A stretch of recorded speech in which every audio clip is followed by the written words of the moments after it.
Hey, what's up, everybody? If you're new here, welcome in. And if you've been here before, welcome back. I'm Rollshambo, connoisseur and collector of all things sharp and shiny. And I'm willing to bet that if this video popped up somewhere on your YouTube feed as a recommendation, you are too. A good test of that. Think about this. Has your spouse or significant other ever asked you if that new knife that you purchased was really necessary? If I'm right, cuddle up next to that subscribe button because you, my friend, are in great company. In today's episode, we are going to be talking about the Arcform Slimfoot Auto. This is also known as the ProTech that's not a ProTech. Let's dive into it.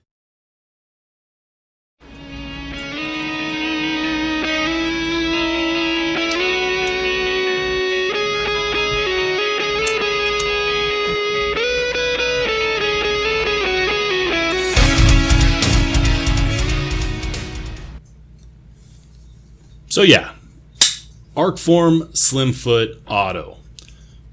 Designed by Jeff Blauvelt of Tough Knives. Action made by ProTech. And in fact, I believe that the entire knife is manufactured by ProTech. And of course, sold by Arcform. That's a lot of collaboration to go into one knife. But unlike situations where you can just tell there's too many cooks in the kitchen, this one was well done. I'm not afraid to say that because I've had this knife for a little over a year now and it's never let me down. In fact, the only thing that I really felt that I needed to do to this knife was to put a different edge on here.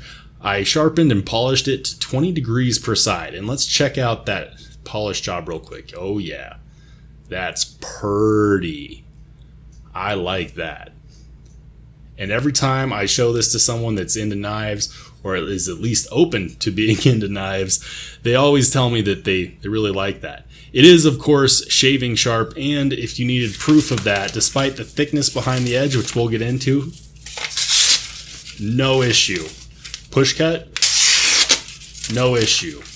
All right, now that we're done terrorizing the local paper supply, let's talk a little bit more about the specs that you can expect with this knife.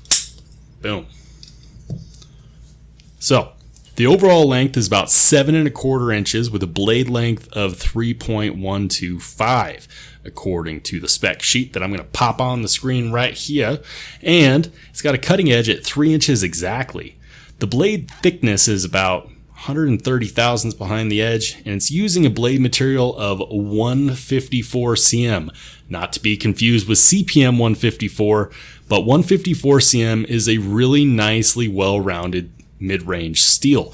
Competes up there with 14C28N, but in that case, in that scenario, let's talk about 154 cm for a second. It's got decent edge retention, great ease of sharpening, and it's corrosion resistant. It's not super tough, but it's also not going to break the first time you use it. I mean, let's be honest, this is not a knife that you're just going to go ahead and start prying up railroad tracks with. It's just not meant for that.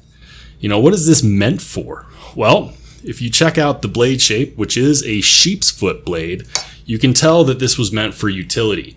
I can run my index finger over and behind the blade almost in its entirety. That means that for draw cuts, this is perfect. Also, it's got some nice chamfering here on these geometric and futuristic looking handle scales that really allow for the natural grip like this. Either way, you can tell that the blade is well supported by your thumb, and the handle scales allow for a full 4-finger grip. Now, for you mall ninjas, this might not be the one for you because whoever brings a sheep's foot to a knife fight, I just don't know why you would do that. I mean, yes, it's a switchblade because you use a button and then a spring deploys it, but you know, honestly, anytime you expect a knife that has a spring in there to hold up to a lot of abuse is just asking for it. Even with those Microtechs out there where they advertise how tough they are, it's just not something that I recommend. This one, of course, would be a great office carry due to its design, which let's talk a little bit more about.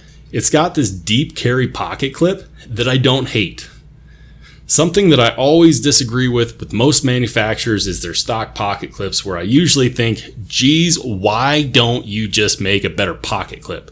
It's like they spend all of their time on the knife and then they get to the pocket clip and go, meh, good enough.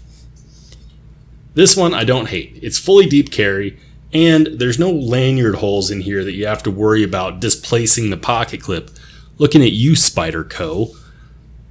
But yeah, this could be a gentleman's carry. This could be an office carry. And the action.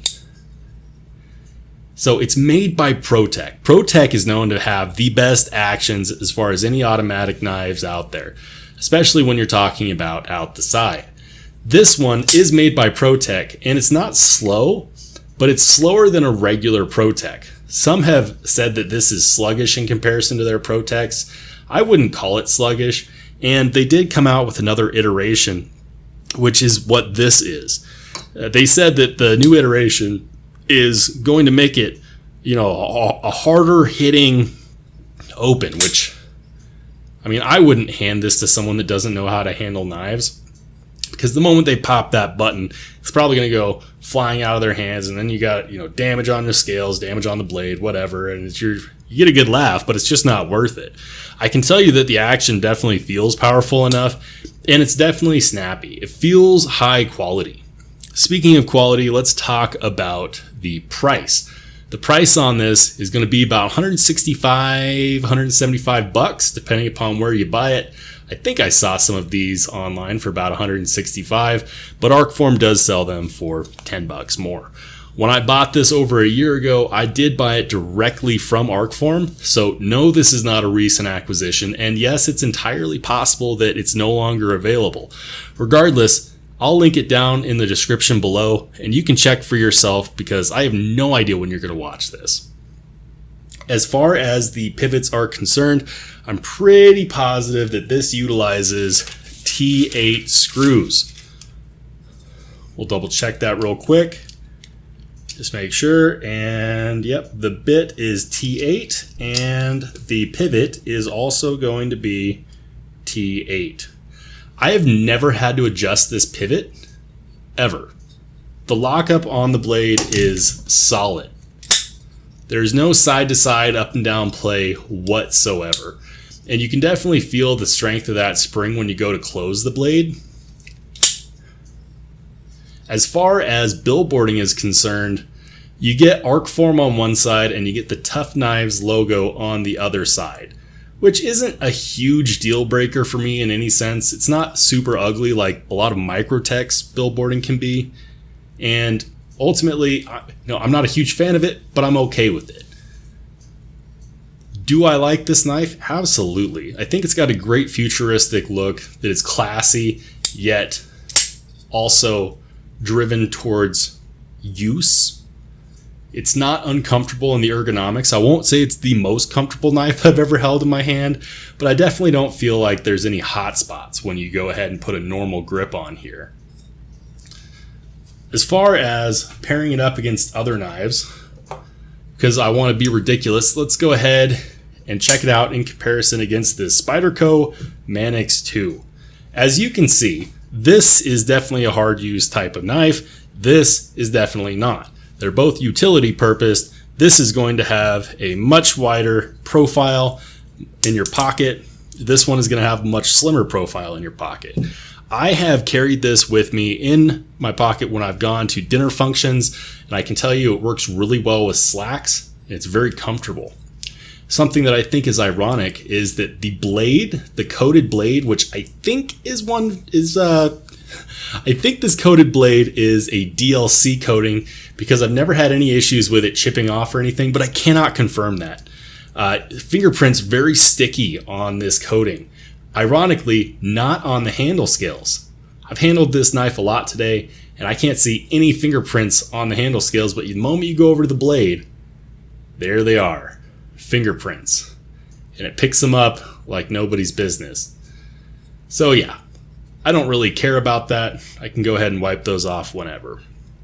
Something else I will say, if you like this polished edge and you have one and you're like, you know what, I want to put a polished edge on mine, know this. This is not a sharpening choil. And it doesn't keep sharpening stones, even on guided systems, from banging into your handle scales.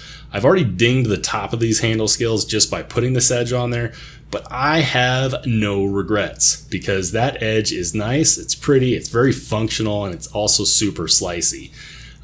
First time I polished this edge, the arm hair was gone, and some of the leg hair too. The wife is trying to get me to stop doing that because apparently it's not super attractive, but I can verify that this will shave. I haven't tried shaving my face yet. Maybe that will be in another video. Guys, if you like this video, hit the like button. If you want to see more just like it, go ahead and smash subscribe. This video is for you, and so is this channel. And if you didn't like it, I don't know what to tell you. You're still watching. Comment down below as to why you don't like it and you're still watching. I will see you in the next one.